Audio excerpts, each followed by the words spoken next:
Lettre aux Colossiens. Chapitre 1. De la part de Paul, apôtre de Christ Jésus par la volonté de Dieu, et de Timothée notre frère. Aux saints et aux frères fidèles en union avec Christ qui sont à Colosse. Que Dieu notre Père vous accorde faveur imméritée et paix. Nous remercions toujours Dieu, le Père de notre Seigneur Jésus-Christ, quand nous prions pour vous, car nous avons entendu parler de votre foi en Christ Jésus et de l'amour que vous avez pour tous les saints, en raison de l'espérance qui vous est réservée au ciel. Vous avez entendu parler auparavant de cette espérance par le message de la vérité, la bonne nouvelle qui est parvenue jusqu'à vous. Tout comme c'est le cas dans le monde entier, la bonne nouvelle porte du fruit et se répand chez vous, depuis le jour où vous avez entendu parler de la faveur imméritée de Dieu et où vous l'avez connue avec exactitude, telle qu'elle est réellement. Vous l'avez apprise de notre co-esclave bien-aimé Épaphras, qui agit à notre place en fidèle ministre du Christ. C'est lui aussi qui nous a informés de l'amour que vous avez produit à l'aide de l'Esprit. C'est pour cela aussi que depuis le jour où nous en avons entendu parler, nous ne cessons pas de prier pour vous et de demander que vous soyez remplis de la connaissance exacte de sa volonté, avec toute sagesse et compréhension spirituelle, afin de vous conduire d'une manière digne de Jéhovah, pour lui plaire entièrement, tandis que vous continuez à porter du fruit en toute œuvre bonne et à progresser dans la connaissance exacte de Dieu.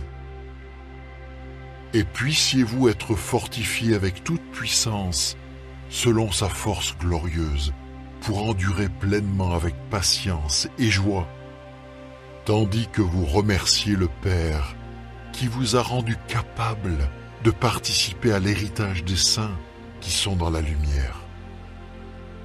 Il nous a délivrés du pouvoir des ténèbres et nous a transférés dans le royaume de son Fils bien-aimé, par le moyen de qui nous avons la libération par rançon, le pardon de nos péchés.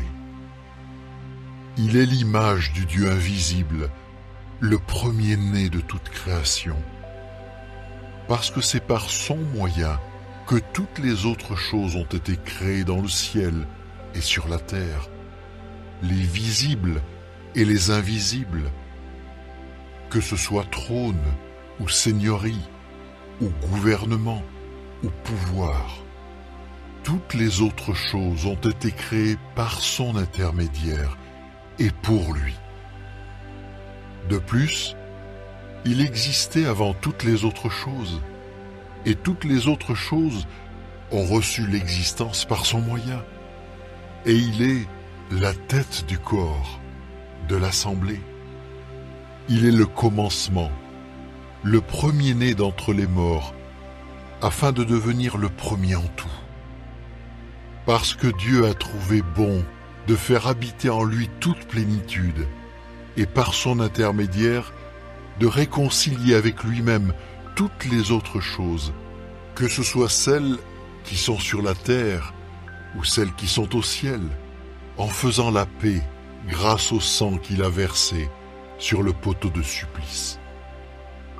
Oui, vous qui étiez autrefois éloignés et ennemis de Dieu, parce que votre pensée était tournée vers les œuvres mauvaises, il vous a maintenant réconciliés avec lui, par le moyen du corps de chair de celui-là, grâce à sa mort, afin de vous présenter devant lui saint, sans défaut, et ne pouvant être accusé de quoi que ce soit, pourvu évidemment que vous restiez dans la foi, établi sur le fondement et ferme, sans vous laisser détourner de l'espérance de cette bonne nouvelle que vous avez entendue et qui a été prêchée dans toute la création sous le ciel.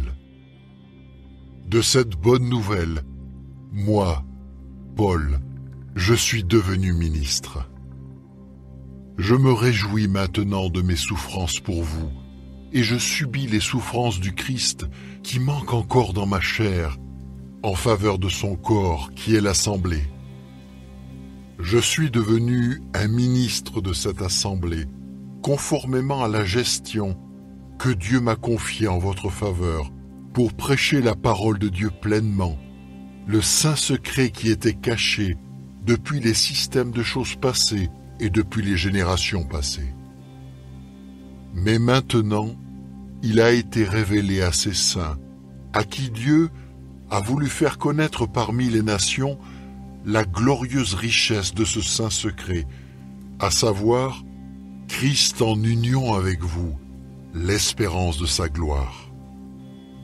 C'est lui que nous proclamons, avertissant tout le monde et enseignant tout le monde en toute sagesse, pour présenter à Dieu toute personne complète en union avec Christ. Oui, c'est pour cela que je travaille dur et que je lutte avec l'aide de sa force qui opère puissamment en moi. Chapitre 2. Je veux en effet que vous sachiez combien est grand le combat que je mène pour vous, pour ceux de Laodicée et pour tous ceux qui ne m'ont pas vu personnellement. Mon but est que leur cœur soit consolé, qu'ils soient harmonieusement unis ensemble dans l'amour, et qu'ils aient toute la richesse qui résulte de la pleine certitude de leur intelligence, afin qu'ils acquièrent une connaissance exacte du saint secret de Dieu, c'est-à-dire Christ. Tous les trésors de la sagesse et de la connaissance sont soigneusement cachés en lui. Je dis cela pour que personne ne vous induise en erreur par des raisonnements persuasifs. Bien qu'absent de corps, je suis avec vous par l'esprit, me réjouissant de voir le bon ordre qu'il y a chez vous et la fermeté de votre foi en Christ. Aussi, tout comme vous avez accepté Christ Jésus le Seigneur, continuez à marcher en union avec lui, enraciné et bâti en lui, et devenu stable dans la foi, ainsi qu'on vous l'a enseigné, tout en débordant de reconnaissance.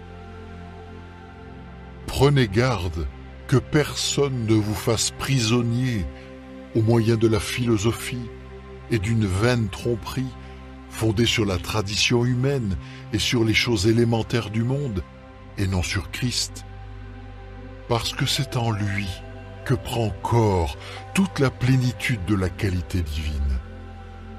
Ainsi, vous avez atteint une plénitude par son moyen, lui qui est le chef de tout gouvernement et de tout pouvoir. Par votre relation avec lui, vous avez aussi été circoncis d'une circoncision réalisée sans main par dépouillement du corps de chair, par la circoncision qui relève du Christ. Car vous avez été enterrés avec lui, par un baptême comme le sien, et par votre relation avec lui, vous avez aussi été ressuscités ensemble, grâce à votre foi en l'action puissante de Dieu qui l'a ressuscité. D'autre part, alors que vous étiez morts dans vos fautes et dans l'état d'incirconcision de votre chair, Dieu vous a rendus à la vie avec lui. Il a bien voulu nous pardonner toutes nos fautes et a effacé le document manuscrit qui consistait en décret et qui était contre nous. Il l'a fait disparaître en le clouant au poteau de supplice. Par le moyen du poteau de supplice, il a dénudé les gouvernements et les pouvoirs et les a exposés publiquement comme des vaincus en les conduisant dans un cortège triomphal. Que personne donc ne vous juge à propos de ce que vous mangez et buvez, ou à propos de l'observance d'une fête, de la nouvelle lune ou d'un sabbat. Ces choses étaient une ombre des choses à venir, mais la réalité, c'est le Christ. Ne laissez pas les gens qui prennent plaisir à une fausse humilité et à un culte des anges vous enlever le prix. Ces gens scrutent les choses qu'ils ont vues. Ils sont en fait gonflés d'orgueil sans raison véritable par leur mentalité charnelle. Et ils ne restent pas attachés à la tête, à celui par qui tout le corps est alimenté et harmonieusement assemblé au moyen de ses jointures et ligaments, et amené à grandir de la croissance qui vient de Dieu. Si vous êtes mort avec Christ, quant aux choses élémentaires du monde, pourquoi vivez-vous comme si vous faisiez toujours partie du monde, en continuant de vous soumettre à des décrets tels que « ne prends pas, ne goûte pas, ne touche pas ». Ces décrets concernent des choses qui périssent toutes lorsqu'on les consomme. Ce sont des commandements et des enseignements d'hommes. Bien que ces choses-là aient une apparence de sagesse, par un culte que l'on s'impose à soi-même, et par une fausse humilité, un dur traitement du corps, elles n'ont aucune valeur pour combattre les désirs de la chair. Chapitre 3. Si cependant vous avez été ressuscité avec le Christ, continuez à chercher les choses d'en haut, là où le Christ est assis à la droite de Dieu. Pensez toujours aux choses d'en haut, non à celles qui sont sur la terre. Car vous êtes morts, et votre vie a été cachée avec le Christ en union avec Dieu. Quand le Christ, notre vie, sera manifesté, alors vous aussi, vous serez manifestés avec lui dans la gloire. C'est pourquoi, faites mourir les membres de votre corps pour ce qui est des actes sexuels immoraux, de l'impureté, des désirs sexuels non maîtrisés, des envies nuisibles et de l'avidité qui est de l'idolâtrie. C'est à cause de ces choses-là que vient la colère de Dieu. C'est ainsi que vous vous conduisiez vous aussi, selon votre mode de vie d'autrefois. Mais maintenant, vous devez également rejeter toutes ces choses. Colère, fureur, méchanceté, injures et paroles obscènes pouvant sortir de votre bouche. Ne vous mentez pas les uns aux autres. Enlevez la vieille personnalité avec ses pratiques et revêtez-vous de la personnalité nouvelle qui, grâce à la connaissance exacte, se renouvelle selon l'image de celui qui l'a créé, là où il n'y a plus ni grec, ni juif, ni circoncision, ni incirconcision, ni étranger, ni scythe, ni esclave, ni homme libre, mais Christ est toute chose et en tout. Par conséquent, comme des gens que Dieu a choisis, des hommes saints et aimés, revêtez-vous des tendres affections de la compassion, ainsi que de bonté, d'humilité, de douceur et de patience. Continuez à vous supporter les uns les autres et à vous pardonner volontiers les uns aux autres, même si quelqu'un a une raison de se plaindre d'un autre. Tout comme Jéhovah vous a pardonné volontiers, vous devez vous pardonner volontiers. Mais en plus de toutes ces choses, revêtez-vous de l'amour, car c'est un lien d'union parfait. Que la paix du Christ règne dans vos cœurs, car vous avez été appelés à cette paix pour former un seul corps, et montrez-vous reconnaissants. Que la parole du Christ réside en vous abondamment, vous apportant toute sa sagesse. Continuez à vous enseigner et à vous encourager les uns les autres par des psaumes, des louanges à Dieu, des chants spirituels chantés avec gratitude, et continuez à chanter dans vos cœurs à Jéhovah. Quoi que vous fassiez en parole ou en acte, faites tout au nom du Seigneur Jésus, en remerciant par lui Dieu le Père. Femmes, soyez soumises à vos maris, comme il convient dans le Seigneur. Maris, continuez à aimer vos femmes et ne soyez pas durs avec elles. Enfants, obéissez en tout à vos parents, car cela plaît au Seigneur. Pères, n'exaspérez pas vos enfants pour qu'ils ne se découragent pas. Esclaves, obéissez en tout à ceux qui sont vos maîtres humains, pas seulement quand ils vous observent uniquement pour plaire aux hommes, mais avec sincérité de cœur, avec crainte de Jéhovah. Tout ce que vous faites, travaillez-y de toute votre âme, comme pour Jéhovah, et non pour les hommes. Car vous savez que c'est de Jéhovah que vous recevrez l'héritage en récompense. Travaillez comme esclave pour le Maître, Christ. Oui, celui qui fait le mal sera puni pour le mal qu'il a fait, et il n'y a pas de partialité. Chapitre 4.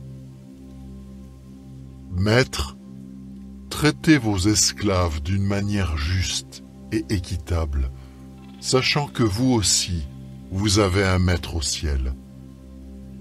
Persévérez dans la prière, et par ce moyen, restez éveillés et remerciez Dieu. En même temps, priez aussi pour nous, afin que Dieu ouvre une porte à la parole, pour que nous puissions annoncer le saint secret concernant le Christ, secret pour lequel je suis dans les chaînes, et afin que je le proclame aussi clairement que je le dois. Continuez à vous conduire avec sagesse à l'égard des gens extérieurs à l'assemblée, et faites le meilleur usage possible de votre temps. Que vos paroles soient toujours pleines de charme, assaisonnées de sel, de sorte que vous saurez comment vous devez répondre à chacun. Tychik, mon frère bien-aimé et fidèle ministre et co-esclave dans le Seigneur, vous donnera toutes les nouvelles me concernant. Je vous l'envoie, afin que vous sachiez comment nous allons et qu'il console vos cœurs. Il vient avec Onésime, mon frère fidèle et bien-aimé, qui est de chez vous. Ils vous apprendront tout ce qui se passe ici. Aristarque, mon compagnon de captivité, vous envoie ses salutations, ainsi que Marc, le cousin de Barnabé, au sujet de qui vous avez reçu l'instruction de lui faire bon accueil s'il vient chez vous, et Jésus qui est appelé Justus. Ceux-là font partie des circoncis. Eux seuls sont mes collaborateurs pour le royaume de Dieu, et ils sont devenus pour moi une source de grand réconfort. Épaphras, un esclave de Christ Jésus qui est de chez vous, vous envoie ses salutations. Il lutte toujours pour vous dans ses prières, afin que vous soyez finalement complet et rempli d'une ferme conviction quant à toute la volonté de Dieu. Car je témoigne qu'il se donne beaucoup de peine pour vous, ainsi que pour les frères de Laodicée et de Hiérapolis.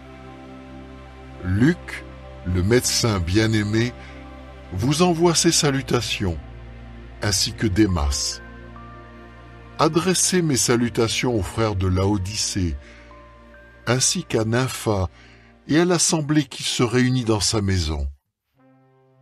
Et quand cette lettre aura été lue chez vous, faites en sorte qu'elle soit aussi lue dans l'assemblée des Laodicéens, et que vous lisiez également celle de Laodicée. Enfin, dites à Archippe, veille à bien accomplir le ministère que tu as accepté dans le Seigneur. Voici ma salutation, celle de Paul, écrite de ma propre main. Rappelez-vous sans cesse mes chaînes. Que la faveur imméritée soit avec vous.